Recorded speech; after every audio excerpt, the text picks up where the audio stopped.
Good afternoon students, welcome to SRS IAS and law academy. तो हमने future tense जो है वो स्टार्ट किया था। फ्यूचर इंडेफिनिट और फ्यूचर कॉन्टिन्यूअस टेंस जो है वो हम कवर कर चुके हैं। आज की क्लास में हम फ्यूचर परफेक्ट टेंस जो है वो देखेंगे। तो हेडिंग में डालो फ्यूचर परफेक्ट।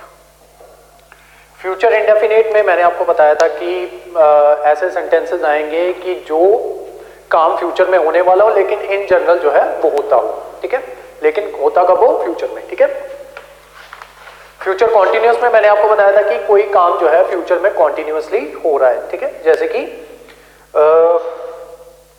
कुकू कॉलेज में पढ़ रही होगी, ठीक है, यानी कि फ्यूचर का टेंस है लेकिन कॉन्टिन्यूअसली चल रहा है, कुकू कॉलेज में पढ़ रही होगी, ठीक है।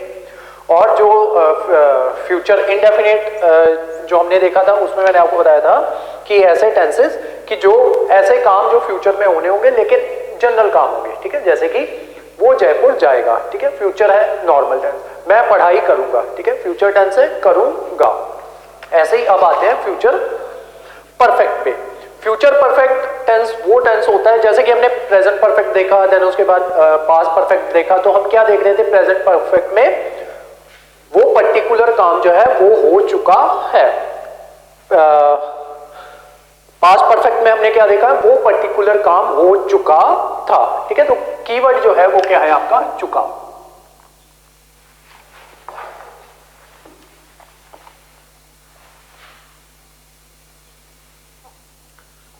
चुका है किसके लिए था? प्रेजेंट परफेक्ट के लिए।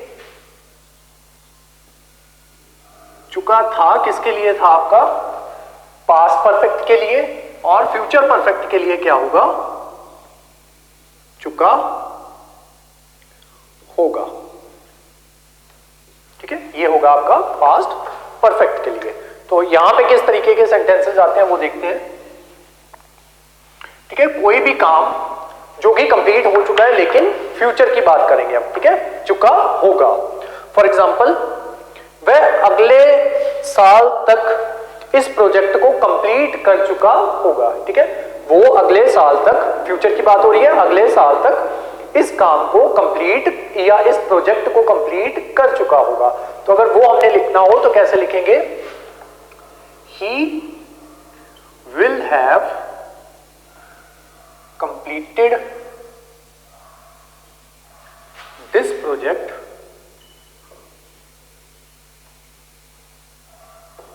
बाय नेक्स्ट ईयर, ठीक है। वो अगले साल तक ये प्रोजेक्ट कंप्लीट कर चुका होगा। और एग्जांपल देखते हैं, डॉक्टर के यहां पहुंचने से पहले मरीज मर चुका होगा, ठीक है। डॉक्टर के यहां पहुंचने से पहले मरीज मर चुका होगा। The patient will have died, doctor के यहां पहुंचने से पहले, before the doctor have या reaches here, before the doctor reaches here। और एग्जांपल देखते हैं, 2025 तक वो अपनी पढ़ाई पूरी कर चुका होगा, ठीक है। शैल वाला करते हैं, मैं 2025 तक अपनी पढ़ाई पूरी कर चुका होगा। I shall have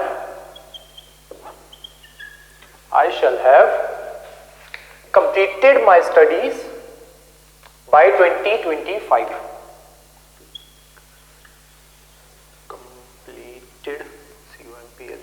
completed my studies before 2025 या by the year of 2025।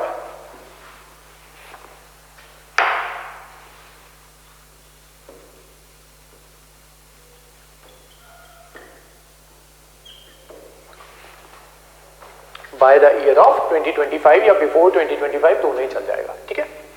तो यहां पे ये सेंटेंसेस का स्ट्रक्चर जो है वो देखते हैं कि क्या क्या चीजें जो है वो यहां पे कॉमन आ रही है। ठीक है, तो हमने क्या नोटिस किया कि एक तो विल जो है, क्योंकि फ्यूचर टेंस की बात करें, विल और शैल जो है वो दोनों आएंगे। ठीक है, तो यहां पे एक तो विल जो है वो कॉमन आ रहा है। ठीक है, और विल के साथ हम देख रहे हैं कि हैव जो है वो कॉमन आ रहा है। ठीक है, विल के साथ हैव जो है वो कॉमन आ रहा है, यहां पे हैज नहीं लगता है, ये ध्यान में रखना है कि यहां पे सारे सेंटेंसेस में हैव जो है वो लगेगा। ठीक है, या तो विल लगेगा या शैल लगेगा, उसके साथ हैव लगेगा, हैज नहीं लगता है। और हम क्या कॉमन देख रहे हैं कि सभी जगह पे थर्ड फॉर्म जो है वो लग रही है। ठीक है, तो इसका स्ट्रक्चर जो है वो क्या होता है, स्ट्रक्चर होता है इसका सब्जेक्ट प्लस विल या फिर shall plus have plus verb की third form plus object, full stop. ठीक है, तो ये होता है इसका स्ट्रक्चर, सब्जेक्ट प्लस विल या फिर शेल, आई और बी के साथ शेल लगेगा, बाकी सबके साथ विल लगेगा। ठीक है, और उसके बाद हैव। ठीक है, पहले हम क्या देखते थे कि प्रेजेंट में क्या लग रहा था, प्रेजेंट परफेक्ट में हैज या फिर हैव लग रहा था, पास्ट परफेक्ट में क्या लग रहा था, हैड लग रहा था, फ्यूचर में क्या लगेगा, सिर्फ हैव लगेगा, हैज जो है वो यहां पे नहीं लगता है, और साथ में थर्ड फॉर्म और साथ में ऑब्जेक्ट। ठीक है, तो ये रहता है इसका स्ट्रक्चर। अब बनाते हैं इसके नेगेटिव और इंटेरोगेटिव सेंटेंसेस। ठीक है, इतना समझ में आ गया। आपका कोई भी सेंटेंस हो, कहां पे ये फ्यूचर परफेक्ट टेंस जो है कहां पे यूज में आएगा, ऐसा काम जो फ्यूचर में कंप्लीट हो चुका होगा। ठीक है, वहां पे आपका फ्यूचर परफेक्ट टेंस जो है वो आएगा। क्या स्ट्रक्चर जो है वो क्या रहेगा, सब्जेक्ट वो अगले साल तक अपना प्रोजेक्ट जो है वो कंप्लीट कर चुका होगा। ठीक है, ही विल हैव। ठीक है, विल हैव जो है वो लगेगा, आई और बी के साथ शेल लगेगा, बाकी सबके साथ विल लगेगा। ही विल, उसके बाद हैव, देन वर्ब की third form, then this project by the next year, यानी कि आपका ऑब्जेक्ट। ठीक है, he will have completed this project by next year. The patient will have died before the doctor reaches here. Doctor के यहां पहुंचने से पहले पेशेंट जो है वो मर चुका होगा। Next, I shall have completed my studies by the year of 2025। मैं 2025 तक अपनी स्टडीज जो है वो कंप्लीट कर चुका हूंगा। ठीक है, तो इस तरीके से आपका फ्यूचर परफेक्ट टेंस जो है वो रहता है। अब बनाते हैं इसके नेगेटिव और इंटेरोगेटिव। स्ट्रक्चर मैं दोबारा लिख रहा हूं, वहां पे स्ट्रक्चर है आपका सब्जेक्ट प्लस विल या फिर shell plus have plus verb की थर्ड फॉर्म प्लस ऑब्जेक्ट। ठीक है, ये किसका है आपका स्ट्रक्चर, फ्यूचर परफेक्ट टेंस का। नेक्स्ट देखते हैं नेगेटिव और इंटेरोगेटिव। वो कल तक अपना काम पूरा कर चुका होगा। ही विल हैव, ये अफर्मेटिव सेंटेंस है, he will have completed his work,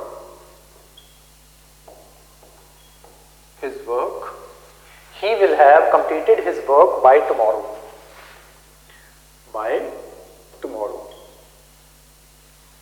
ठीक है, वो कल तक अपना काम पूरा कर चुका होगा। ठीक है, अब इसका बनाते हैं नेगेटिव। ठीक है,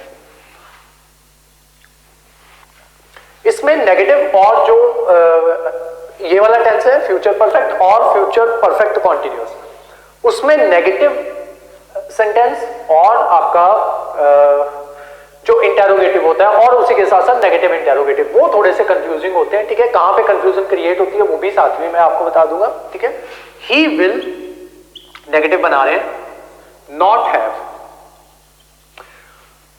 कंफ्यूजन कहां पे होती है, बच्चे क्या कर देते हैं, ही विल हैव नॉट कर देते हैं, ही विल हैव नॉट नहीं आएगा, ही विल नॉट हैव आएगा। ठीक है, सेम ही यहां पे ये जो कंफ्यूजन होती है जब इंटेरोगेटिव लगाएंगे। ठीक है, विल हैव जो है वो इकट्ठा जो है वो नहीं लिखना। ठीक है, विल नॉट हैव नेगेटिव बना रहे हैं, वो कल तक अपना काम कंप्लीट कर चुका होगा। ठीक है, तो वो कल तक अपना काम कंप्लीट नहीं कर चुका होगा वो लिखना है हमने, he will not have completed his work by tomorrow. ठीक है, अब बनाते हैं इसका interrogative. Will he have,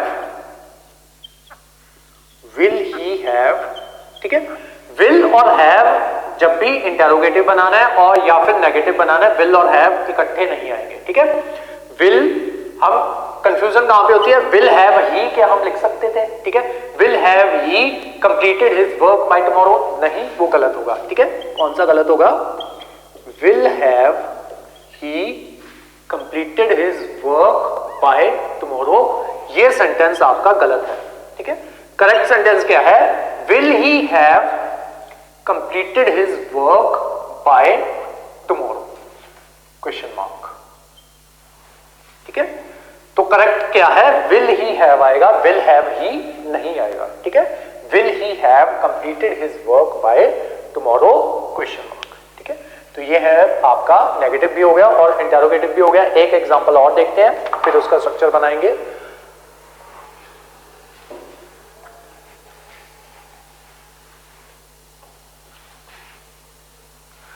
sentence क्या है आपका, वो अपने कपड़े 3 बजे तक धो चुकी होगी, ठीक है।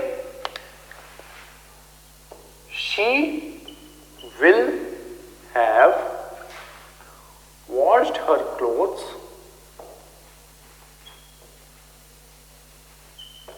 बाय 3 PM,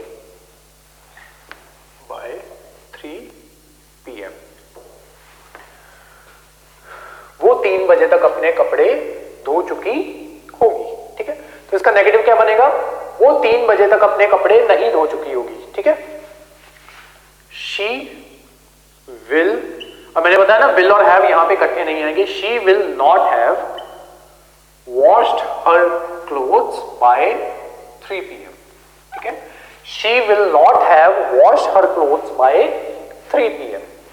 ये कौन सा बन गया आपका नेगेटिव सेंटेंस। अब इसी का इंटेरोगेटिव बनाते हैं। Will she have,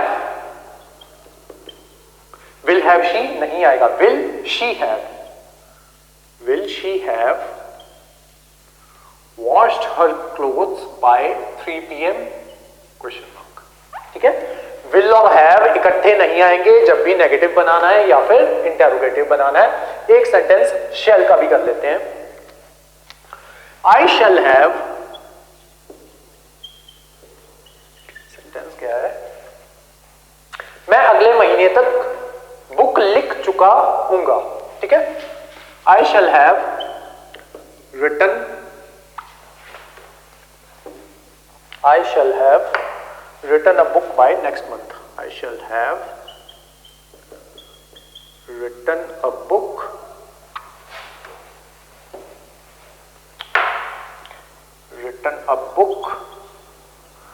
by next month, ठीक है।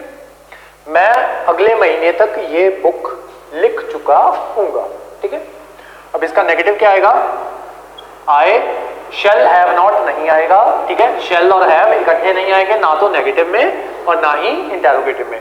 तो I shall not have written a book by next month, ठीक है। I shall not have written a book by next month, ठीक है। shall और have इकट्ठे नहीं आएंगे, कहां पे, नेगेटिव में, और इंटेरोगेटिव में भी shall और have इकट्ठे नहीं आएंगे, ठीक है। तो इसका इंटेरोगेटिव क्या बनेगा, क्या मैं अगले महीने तक बुक लिख चुका हूंगा, ठीक है।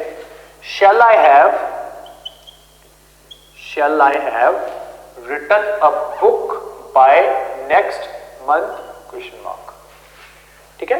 shall I have written a book, shall I have written a book by next month, ठीक है। अब इसके बनाते हैं नेगेटिव का और इंटेरोगेटिव का स्ट्रक्चर। पहले नेगेटिव का बनाते हैं। नेगेटिव का स्ट्रक्चर बनेगा सब्जेक्ट प्लस विल या फिर shall plus not plus have plus verb की थर्ड फॉर्म प्लस ऑब्जेक्ट, ठीक है। ये किसका है आपका नेगेटिव का, ठीक है। सब्जेक्ट प्लस विल या फिर शेल, किसका बना रहे हैं नेगेटिव का, ठीक है। सब्जेक्ट प्लस विल या फिर शेल प्लस नॉट, ठीक है, प्लस हैव प्लस वर्ब की थर्ड फॉर्म, साथ में आपका ऑब्जेक्ट। ठीक है, तो ये रहता है आपका नेगेटिव का स्ट्रक्चर। अब बनाते हैं इंटेरोगेटिव का स्ट्रक्चर।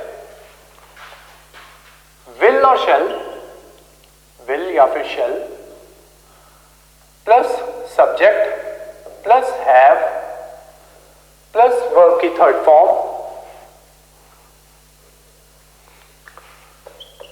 प्लस ऑब्जेक्ट, साथ में क्वेश्चन मार्क। ठीक है, सेंटेंस हमारा कहां से शुरू हुआ? विल या फिर शेल से। ठीक है, विल या फिर शेल, देन उसके बाद आपका ऑब्जेक्ट, सॉरी सब्जेक्ट, देन उसके बाद हैव, देन उसके बाद वर्ब की थर्ड फॉर्म, देन आपका ऑब्जेक्ट। ठीक है, तो ये रहता है आपका फ्यूचर परफेक्ट टेंस का नेगेटिव और इंटेरोगेटिव का स्ट्रक्चर। अब बनाते हैं नेगेटिव इंटेरोगेटिव का।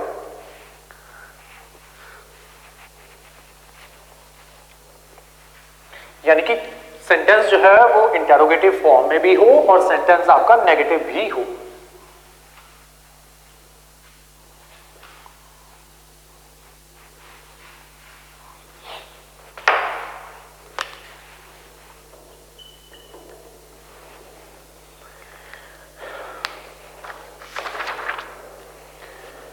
अफर्मेटिव सेंटेंस क्या है आपका? He will have repaired the car by 5 PM। वो 5 बजे तक कार रिपेयर कर चुका होगा। He will have repaired the car, PAIRED, repaired the car by 5 PM। Full stop. By 5 PM। ठीक है, इसका बनाते हैं नेगेटिव इंटेरोगेटिव। तो जैसा कि मैंने आपको बताया था कि जितने भी हमारे नेगेटिव इंटेरोगेटिव बनते हैं 2 तरीके से बनते हैं। ठीक है, पहला तरीका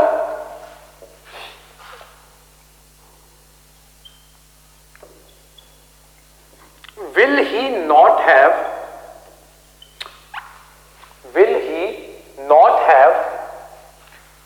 repaired the car by 5 PM। ठीक है, क्या वो 5 बजे तक कार रिपेयर नहीं कर पाएगा? ठीक है, पहला क्या था, सेंटेंस क्या था हमारा? वो 5 बजे तक कार रिपेयर कर चुका होगा। ठीक है, नेगेटिव इंटेरोगेटिव का पहला टाइप जो हमने किया उसमें क्या इसका मतलब क्या बनता है? क्या वो 5 बजे तक कार रिपेयर नहीं कर चुका होगा? ठीक है, question mark. Second type will का क्या बन जाता है? विल नॉट का क्या बन जाता है? Won't he have repaired the car by 5 PM? Question mark. ठीक है, won't he have repaired the car by 5 PM? तो इसमें क्या हुआ? सबसे पहले आपका विल या शैल जो भी हो, सबसे पहले वही आता है। ठीक है, देन उसके बाद आपका subject, then not, then have, then verb की थर्ड फॉर्म और साथ में आपका ऑब्जेक्ट। ठीक है, दूसरी फॉर्म क्या होती है? विल नॉट जो है वो एक साथ आ जाता है, वो क्या बन जाता है? वोंट। ठीक है, देन उसके बाद सब्जेक्ट, देन उसके बाद हैव। ठीक है, यहां पे भी वोंट हैव जो है वो नहीं आएगा। विल ही हैव नॉट जो है वो नहीं आएगा। ठीक है, नॉट जो है वो हैव से पहले ही आना है। ठीक है, विल और हैव जो है वो एक साथ नहीं आते। ठीक है, नेगेटिव और इंटेरोगेटिव में और नेगेटिव इंटेरोगेटिव में भी जो स्ट्रक्चर है वो एज इट इज ही रहेगा। विल और हैव को आप आगे पीछे नहीं कर सकते, नॉट और हैव को आप आगे पीछे नहीं कर सकते। ठीक है, या दोनों को एक साथ जो है वो नहीं लिख सकते। विल और हैव को एक साथ नहीं लिख सकते, वोंट और हैव को एक साथ नहीं लिख सकते। ठीक है, अच्छा, won't he have repaired verb की थर्ड फॉर्म और साथ में आपका object.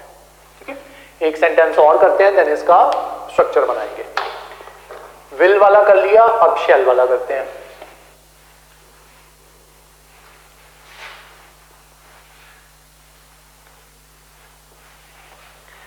I shall have informed her by tomorrow. I shall have informed her by tomorrow. मैं कल तक उसको इन्फॉर्म कर चुका हूंगा। ठीक है, I shall have informed her by tomorrow. I shall have informed her by tomorrow. ठीक है, अब बनाते हैं इसका नेगेटिव इंटेरोगेटिव।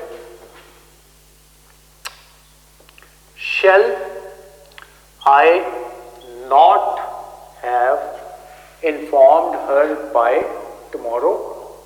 Question mark. ठीक है, Shall I not have informed her by tomorrow? Question mark. एक टाइप ये होगी, दूसरी टाइप shall not जो है जब एक साथ हो जाते हैं तो उनको क्या कहते हैं हम? shan't. Shan't I have, shan't have I जो है वो भी नहीं आएगा, shan't I have. ठीक है, shan't I have informed her by tomorrow? Question mark. ठीक है, तो ये रहेगा आपका नेगेटिव इंटेरोगेटिव। अब इसका बनाते हैं स्ट्रक्चर। ठीक है, नेगेटिव इंटेरोगेटिव, तो दो स्ट्रक्चर बनते हैं इसके। सबसे पहले विल या फिर shall plus subject plus not plus have plus verb की third form plus object question mark. दूसरा वोंट या फिर shan't plus subject plus have plus verb की third form plus object question mark. ठीक है, तो ये रहता है आपका नेगेटिव इंटेरोगेटिव का स्ट्रक्चर। मुझे चेक कर लें दो। Will shall subject have not,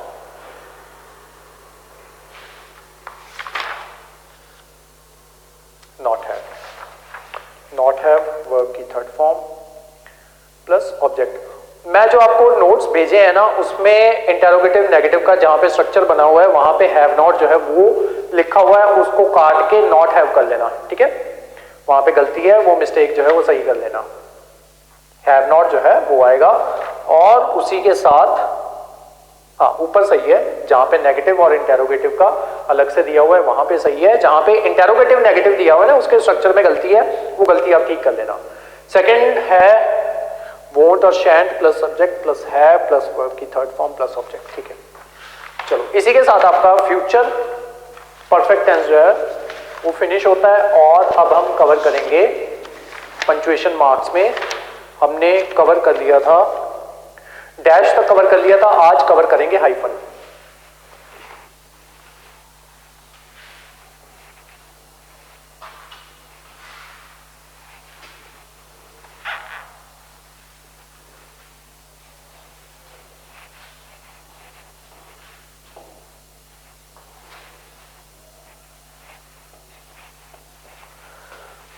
आज का टॉपिक है हमारा हाइफन,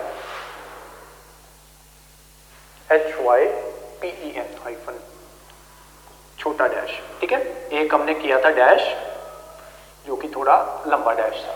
ठीक है, तो ये होता है आपका हाइफन। हाइफन का यूज कहां पे किया जाता है? बहुत इजी है हाइफन का यूज, बस इसको डैश के साथ इंटररिलेट मत करना। ठीक है, वैसे तो अलग है, जब रूल्स सारे अलग हैं, लेकिन आप जो है गलती से हाइफन के साथ हाइफन और डैश को इंटररिलेट कर लेते हो जब उसकी प्रैक्टिकल यूज में जब उसको लाना होता है। ठीक है, फॉर एग्जांपल जैसे मैंने आपको बताया कि जब ईयर्स जो है वो लिखने होते हैं तो वहां पे डैश लगाते हैं। हम क्या करते हैं, गलती से हम हाइफन जो है वो लगा देते हैं, आदत से मजबूर। ठीक है, क्योंकि जब बचपन में करते थे तब किसी ने बताया नहीं। ठीक है, रूल्स देखते हैं हाइफन के। नंबर 1, जब आप सेंटेंस लिख रहे होते हो, ठीक है, फॉर एग्जांपल ये आपका पेज है, ठीक है, और ये है आपकी लाइंस, तो हम क्या कर रहे हैं, हम कुछ ना कुछ सेंटेंस जो है वो लिख रहे हैं। ठीक है, यहां पे हम कुछ लिख रहे हैं, the boy name Raghav, boy का नाम क्या है? राघव। ठीक है, राघव के स्पेलिंग यहां पे कंप्लीट नहीं आ रहे, तो हम क्या करेंगे, वैसे प्रैक्टिकली हम क्या करते हैं, यहां पे कुचड़ मुचड़ कर देते हैं, ठीक है, छोटा छोटा लिख देते हैं।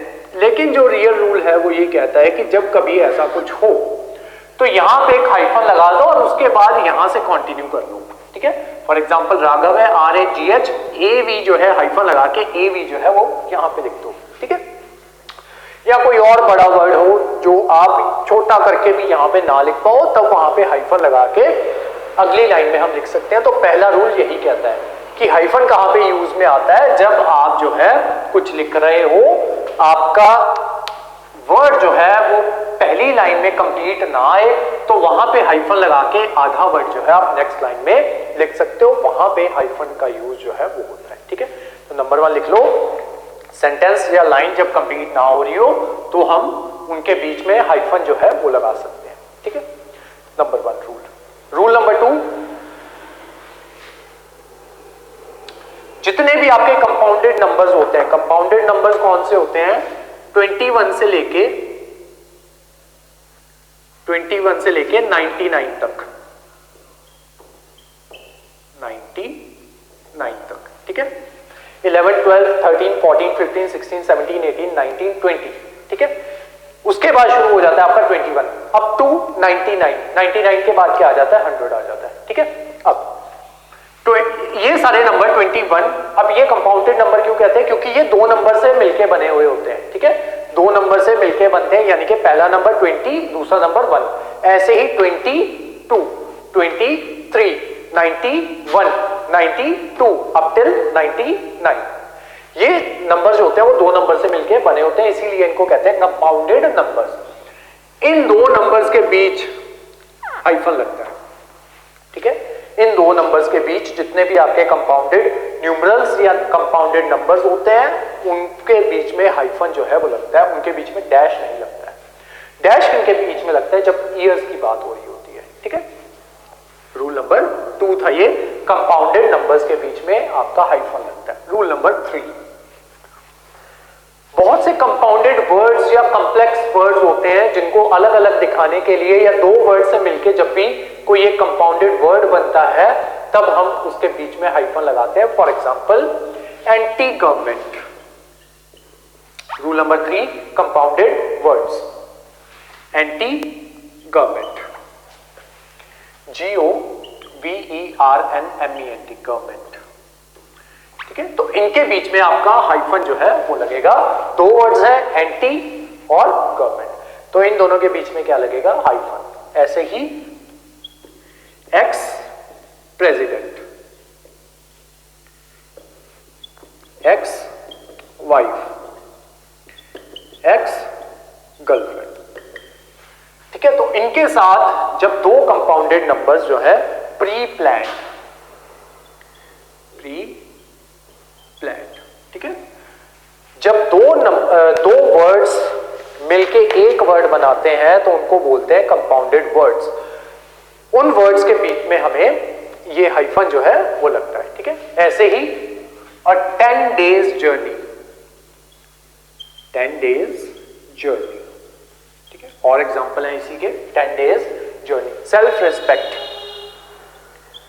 Self respect, house to house service, house to house service. ठीक है, तो इन दोनों के बीच में हाइफन जो है वो आएगा। ठीक है, तो ऐसे कंपाउंडेड नंबर्स और कंपाउंडेड वर्ड्स के साथ हाइफन जो है वो लगाते हैं। चौथा रूल, बहुत इजी रूल, जब सेंटेंस में ये बताना हो कि सामने वाला बंदा जो है वो तुतला रहा है, ठीक है, तो वहां पे तुतलाहट को प्रदर्शित करने के लिए हाइफन जो है वो लगाया जाता है। For example please madam, please madam. ठीक है, पी छोटा और ये भी पी छोटा, ये भी पी छोटा, ये भी कैपिटल। ठीक है, तो यहाँ पे हम जो है हाइफन जो है वो लगाते हैं। चौथा रूल क्या है, जब भी तुतलाहट को रिप्रेजेंट करना हो तब वहां पे हाइफन जो है वो लगाया जाता है। एक बार रिवाइज कर लेते हैं। नंबर 1, हाइफन कहां पे लगाना है, जब लाइन जो है वो खत्म हो गई है और हमारा वर्ड जो है आधा लिख दिया हमने, ठीक है, तो वहां पे हाइफन लगा के आधा वर्ड जो है वो हम नेक्स्ट लाइन में लिख सकते हैं। रूल नंबर 2, कंपाउंडेड नंबर्स 21 से लेके 99 तक, ठीक है, तो ये कौन से नंबर्स होते हैं, कंपाउंडेड। अब फॉर एग्जांपल हमें लिखना हो 129, ठीक है, तो हम कैसे लिखेंगे, 100 20-9, ठीक है, ऐसे ही 1400 जितना भी, ठीक है। बस ये याद रखना है कि जब भी 21 से लेके 99 तक के जो नंबर्स होते हैं वो सारे कंपाउंडेड नंबर्स हैं, तो उनके बीच में हाइफन जो है वो लगेगा। थर्ड, जब कंपाउंडेड वर्ड्स हो, कंपाउंडेड वर्ड्स कौन से, कंपाउंडेड नंबर्स कौन से, ऐसे नंबर्स जो दो नंबर्स को मिला के बने थे। ऐसे ही कंपाउंडेड वर्ड्स कौन से, ऐसे वर्ड्स जो दो वर्ड्स को मिला के बने हो, for example anti government, pre plan, ठीक है, तो उनके बीच में हाइफन लगेगा। चौथा, जब तुतलाहट को रिप्रेजेंट करना हो तो वहां पे आपका हाइफन जो है वो लगता है, ठीक है। तो यही 4 रूल्स थे हाइफन के, बस इनको डैश के साथ जो है आपको मिस इंटरप्रेट जो है वो नहीं करना है। रूल्स तो दोनों के अलग हैं, ठीक है, डैश के रूल्स इससे बिल्कुल अलग थे। डैश हम कहां पे यूज कर रहे थे, जब बीच में कुछ मिसिंग था, कुछ साल जो है वो मिसिंग थे, फॉर एग्जांपल 1914 to 1918, ठीक है, या 1914 to 18, इसका मतलब क्या होता है कि 1914 से लेके 1918 तक इस बीच में क्या हुआ, जंग हुई। तो कब से कब तक हुई, 1914 में जंग शुरू हुई, 15 में चलती रही, 16 में भी चलती रही, 17 में भी चलती रही, फाइनली 18 में खत्म हो गई, ठीक है। इसका मतलब ये होता है। तो हम क्या लिख देते हैं, 1914 to 1918, और इसको 1914 to 18 भी लिख देते हैं। तो यहां पे हम क्या लगाते हैं, कि बीच के साल जो मिसिंग हुए, उन मिसिंग सालों को रिप्रेजेंट करने के लिए हम डैश जो है वो लगाते हैं, ठीक है।